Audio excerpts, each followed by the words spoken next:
Um, this is going to be a basic showcase of what a battle looks like before and after tactic cards. So if this is the movement phase, I'm going to move my cavalry onto the borders here and my footmen on the borders. Red doesn't move.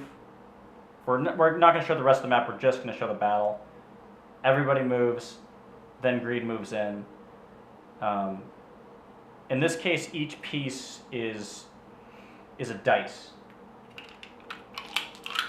So a footman here is 1 dice, cavalry is 1 dice, and then red is another dice.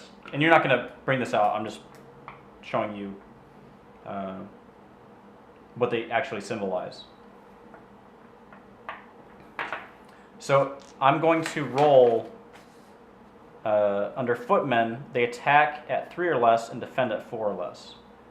The attacker goes first, and they're going to roll 2 footmen first, and that's actually 2 hits, so that does kill. But just to showcase, the cavalry rolls again, so I get 3 hits. So this unit is going to die. It's going to tap, but because again, the Vulgar Holy Roll simulates like a real-time event happening, player red does get to roll back, even though I just hit.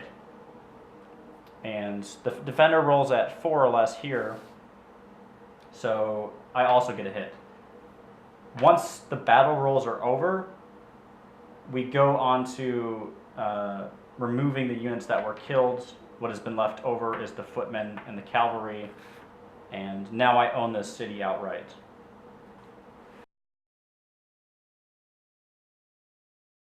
And in this case, I'm going to move the units into different spots during the movement phase. Red's going to stay here and defend the city, and green is going to attack the city. So in this case, green moves onto the borders of the territories, and cavalry can move too. So now we have 3 different lands going into 1 land, and this results in 2 tactic cards. And how this works is, like before, there was 3 units from 1 territory going into 1 land. There are no flanks, but because there is a flanking army here and a flanking army here, we have now 2 flanks, which draws 2 tactic cards. Now the tactic cards can be played at any time, and once they're used, they're gone for good, and once the battle is gone, they're also gone for good. So you basically want to play them as soon as possible.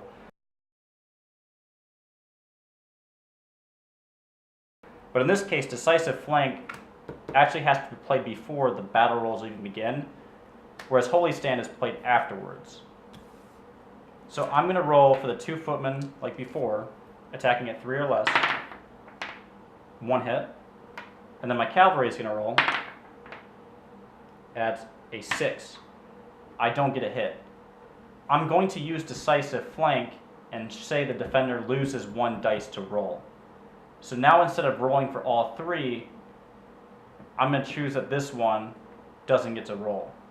So now player red rolls 2, gets 1 hit.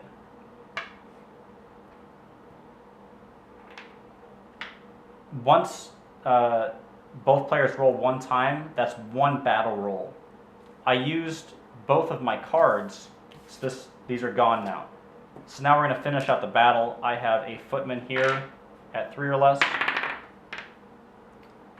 no hit, and then a cavalry, hit, red rolls back.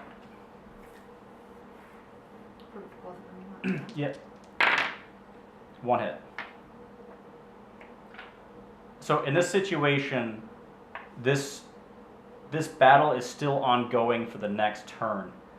These units are now locked in this location during the movement phase next season. They cannot move out, but you can move in units to reinforce. Another thing to mention is that if there is a battle engaged, and again you can find that in the in-depth battle rules, you cannot get another tactic card if there is a battle engaged. So just because you're moving in 2 units from 2 different lands doesn't mean you're going to get another tactic card. And that's it for the battles. So And the flags are active if there's a battle going on, yeah? yeah, that's correct. So if red were to have a city here by religion, they don't get to tally that city up because there's a battle going on. The same goes with a town. You don't get that politics involved. You don't get that bonus gold if there is a battle going on. I guess we can kind of go over that too. If red were to kill green, and this were to be the result of the entire movement / battle phase, what's going to happen is red can either choose to kill the town outright, or they can replace it instantly. And they get that money for that season, that turn. Meanwhile, green over here won the battle, so they can replace the flag. But they don't have it by religion. Oh, yeah, that's right. Good point. They don't have a priest here. So the flag goes away, red doesn't get anything from that city, but green now gets a city, 3 gold. However, if there was a priest that was there, Yep. you would get a flag. Yep, exactly. And you would get to tally it at the end of the turn. Yep. Cool.